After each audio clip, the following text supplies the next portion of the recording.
Hi, Dr. Banerjee. This is Sean Duncan. Me and Sean Commuter are in a group together doing our case study number 5 this week over California Pizza Kitchen, as you well may know. Me and Sean broke our portions together. I will be doing questions 1 and 2 of the case, while Sean, the other Sean, will be doing questions 3 and 4 for you.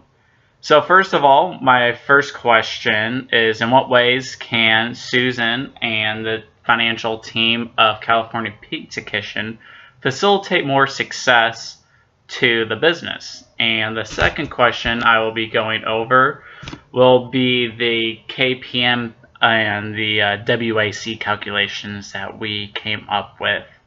Just to let you know, we did have a little trouble on question number 2, but I think we did it to the best of our ability and came out with some pretty solid numbers for our calculations. So if they are off by a couple percentage points, I do apologize. So to get to my first question is, what ways can California Pizza Kitchen facilitate more success towards its business? Well, if you look at the case, it's a great case, and if you look at California Pizza Kitchens, one thing that stood out to me and Sean right off the bat was their marketing strategy. My parents own 2 businesses, so I know kind of where businesses want to try to market, and obviously the best marketing tool you can have is word of mouth. And basically, it says here that they spend almost less than 1% on their marketing, which is astonishing. And then I thought, wow, that is really weird. How do you spend 1% of your marketing and have the growth that they've had over the past years? So me and Sean looked at their locations because I thought, they have one at West County Mall, right as you walk in out of I want to say it's a no, it's in Nordstrom. You walk out of Nordstrom and there's a California Pizza Kitchen right there. And I looked at the other 3 locations they have here in St. Louis, and quite frankly, they have 2 in the malls. So 2 restaurants in high traffic areas, so they really don't have to get out the advertising. The mall, think about how many people go to the mall a day. So wouldn't you think on average at least 1,500 people that go to the mall each day will see a California Pizza Kitchen? And that's basically marketing itself. So I think that's one of the reasons why. But, we like the strategy, but, me and Sean, we kind of want more from that advertising. They have a great royalty deal with Kraft that supplies their frozen pizza brand. They basically pay 5% of their Kraft pays 5% of their gross sales towards California Pizza Kitchen's frozen pizza brand. So basically they're paying free money to advertise their frozen pizza brand. I've bought in a few, not a lot, but I've bought in a few frozen pizzas from California Pizza Kitchen at Walgreens, and they have them at Walmart, Target, wherever. If people like me that just want to stay at home, or people, that's a great idea. Why not fuel more money to the frozen pizza brand? Get your money, put money towards a TV commercial like DiGiorno does. DiGiorno's quality isn't compared to California Pizza Kitchens. I've tried both. California Pizza Kitchen is way better. But if they would, have you seen a commercial? Because I haven't seen a commercial of California Pizza brand frozen pizza being advertised on TV or on the radio or through social media, something like that, just to fuel a little bit towards more money. Because competing companies are spending 4 or 5% of their sales and revenue towards advertising, while California Pizza Kitchen is only supporting 1%. If they would just increase that by 1 or 2%, they would have a great shot of increasing their balance sheet and making everything look a little bit spicier for investors. Excuse me. Now we're going to get to some of the second and third points of where me and Sean think that California Pizza Kitchen can increase their success for their brand. Secondly, another thing that California Pizza Kitchen can do is, hold on, I kind of got tripped up here a little bit.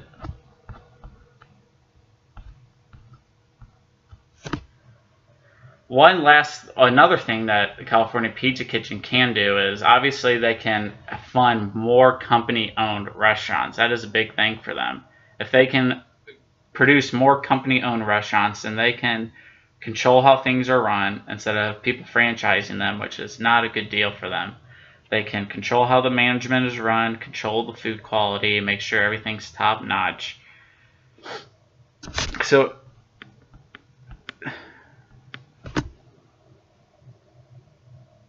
it just really allows the company to bring in the most revenue. They wanted to add 330 company-owned restaurants, like they said, and then they can, like I said, they can try to control management and all of that.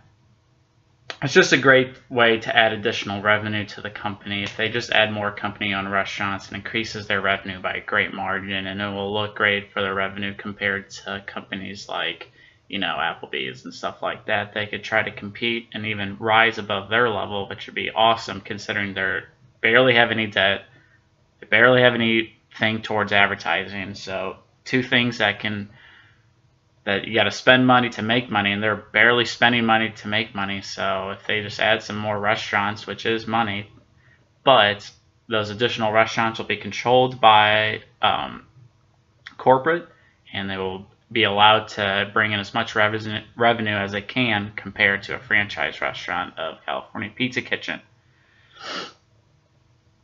One last thing that California Pizza Kitchen needs to do is the financial team needs to borrow some money to leverage their equity. That might sound weird, but they have a chance though to grow faster than they already have been. Raising their debt will increase their return on equity. They also need to lower their equity and raise their assets to make their return on equity number jump out even more to their investors. A wonderful solution to this would be to start leveraging their lower equity and growing assets, which could start reducing their income tax liability. If there's any way you can lower your income tax liability, that's a great job, because the lower income tax you pay, the better off you are. Just last thoughts on the success, what ways that we thought that California Pizza Kitchen could increase their success. I mean, they've done a great job. Their profit expansion has explained by strong revenue growth, with comparable restaurant sales up 7% over restaurants that are comparing. So their sales, while other restaurants are kind of teeter-tottering over the tough market here, it looks like it was between 2005, 06, and 07, if I'm not mistaken. So kind of on the tracks of where the 08 crisis happened. So people's money started fluctuating and a lot of costs went up. I mean, you see it on the back pages. They do a great job of saying, you know, where was it? I mean, the market wasn't doing too well for other restaurants. Labor costs were going up, and the food costs were going up, which means restaurants have to charge a bigger price for their product. And then another thing that we found amazing about California Pizza Kitchen, while food costs and labor costs are going up, they were priced as the best price-value experience leader in their sector. Now that is amazing. That is amazing. So not only are they barely spending any money on their advertising, barely have any debt, but they are almost blowing out their competition. Variety of a menu, quality food, and a price-value experience. This is a direct quote from Brunner. Analysts also pointed out that its average check at California Pizza Kitchen was $13.30. That was below that of many of its upscale dining casual peers, such as P.F. Chang's and Cheesecake Factory. Now, those are two restaurants that are a little up in the price. I mean, the average plate for Cheesecake Factory is probably around $15 to $18, maybe even $20, so that's a big margin. I can understand PF Chang's comparing that to California Pizza Kitchen because that's more on their level of the price range. But even though if you're paying $13.30 a plate, that is great news for value customers. So now we're going to move on to question 2. We got great calculations. Just because California Pizza Kitchen is debating about leveraging and repurchasing some of their shares, this could create a decrease in their earnings per share because of the earnings decrease on some of their debt. Just the increase in the amount of debt they are willing to use the cost of issuing their shares a lot cheaper, which is great for investors if they're trying to decrease their value of issuing their, if their shares are decreasing, then why not hop on it while it's decreasing? Because I got numbers that show that, they're a great company right now. Barely have any debt. Great compared to other customers in their industry. It's just a great company to look at if you are an investor. That's all I had for right now. Thank you so much. Hope you enjoyed listening and hope to hear from you soon.